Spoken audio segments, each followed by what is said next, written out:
Christianity versus the New Age, Where Lies the Truth? Part LV by Dr. James Deardorff. In this series I discuss aspects of a New Age documental Hital Rud of J. Manuel, TJ, and how it allows us to determine precisely where and why Christianity went astray.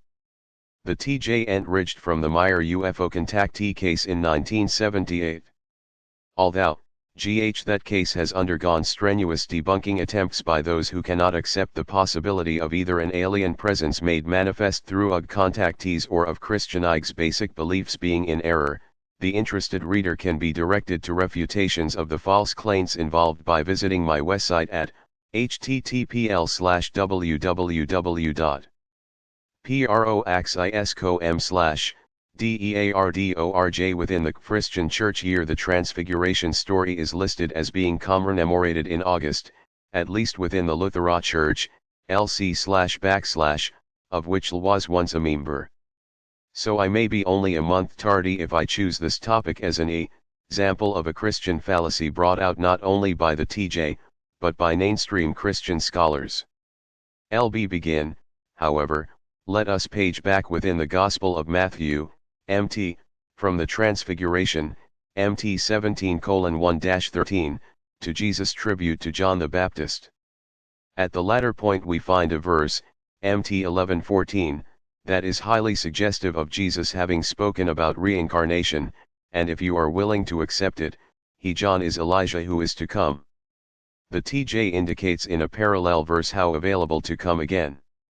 This concept within Judaism, which was the religion of the writer of Matthew before he converted to early Christianity, is known as translation. Elijah was translated up into heaven. To make clear what he meant, however, the writer invented the Transfiguration story in which Elijah appeared, along with Jesus and Moses. Elisha, Elijah's successor, did not undergo this kind of experience. In the Transfiguration, after 6 days Jesus and 3 disciples climb a high mountain apart where Jesus suddenly appears transfigured, radiating the original text read here, which bright white light, and then talks the writer of Matthew altered into Moses and Elijah, who make forming his gospel, and if you an appearance. God speaks to want to accept it, he John is them out of a cloud, essentially Elisha who will come again in repeating what was earlier his future life. Clearly, in the TJ spoken at the baptism, MT this was referring to reincarnate 3:17. Later in the story, the Shan writer explains that Elijah had the alteration was few in already come, as John the words, but great in meaning. By Baptist, and the Transfiguration omitting the last phrase in his indicated he was available then future life, the writer of Matthew to come still again, in support of thought he was removing all MT 11:14. Implications of reincarnation.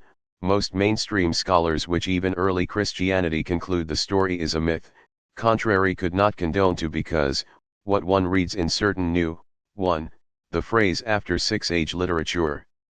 By altering days in MT 17:1 has no refer Elisha into Elijah small ins point in time, but rather giving his own Chang asterisk he was appears to hark back to the old meaning to the idea that Elijah Testament verse where Moses would come again.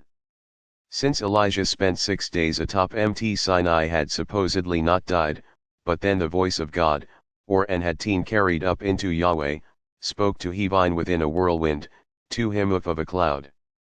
Kings 2:11, he was believed truth, by Deardorff continued the writer of Matthew held Moses in the highest esteem, as indicated by several allusions to Moses in his gospel, and wished to show that Jesus was even greater in stature. 2. When Moses had come down from MT Sinai, the skin of his face had shone because he had spoken with God, Exodus 34:30. Ufologists may wish to liken this to the redness or rash experienced by some who have had too close an encounter. The radiance in the Transfiguration story appears to relate to Moses' experience. 3. In the story a bright cloud overshadowed them, with the voice of God, then speaking out from it. This relates to the voice of God speaking to Moses atop MT Sinai from the midst of a cloud, Exodus 24:16. 4.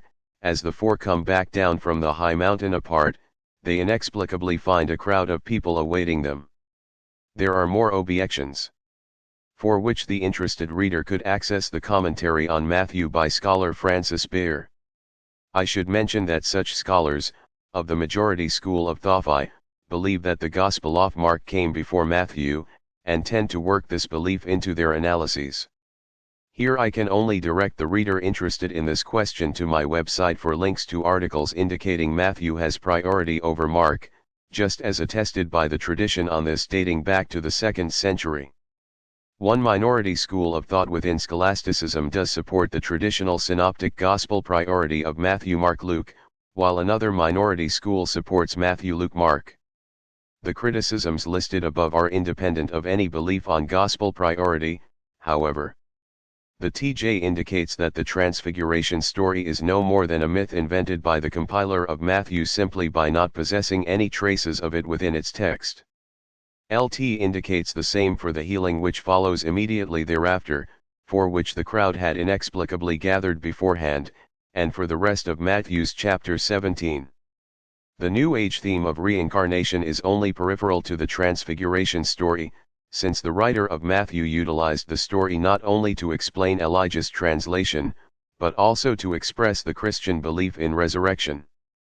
But reincarnation, and especially the subject of evolution of the human spirit or soul, is a basic, recurring theme within the Talmud of Jemanuel. About. Dr. James Deardorff holds a Ph.D. in meteorology from the University of Washington and served 16 years on the scientific staff of the National Center for Atmospheric Research, NCAR, in Boulder, Colorado, and as an atmospheric sciences professor at Oregon State University. By 1980 Deardorff had become interested in the UFO phenomenon, and began studying the Meyer UFO contactee case. In 1985 he met Meyer, examined his UFO photographs contained 4 large volumes, and interviewed secondary witnesses. His interest in the importance of this UFO case and its associated documents, especially the Talmud of Jemanuel, led him in 1986 to retire rarely from academia. Since then he has authored several scientific articles on UFO phenomena as related to the likelihood of ETS being in our vicinity and having our strategies of dealing with us currently. Most of his time since 1986, however, has been spent on becoming a New Testament scholar so as to better analyze the authenticity of the Talmud of Jemanuel. His book, Celestial Teachings, The Emergence of the True Testament of Jemanuel, is the result of 6 years of research on that topic that is still ongoing. Both the Talmud of Jemanuel and Celestial Teachings are available from Wildflower Press at 800-366-0264. At the Threshold UFOs, Psi.NC The New Age as KRNNDOLRKRANR Berthow. DNCKNRRLES Emrers, Noficionel Socioticas explains, Wars NRLLLY CoincolrWRLRHR UFO Covkar, UPRRKRETS, LTDWKLRRS Rexr. Point 9, KSS2A% CF disk. Equals $14.7 billion LSTJN, 0,92612.42.9278 pages CA80AE66.0264 $17.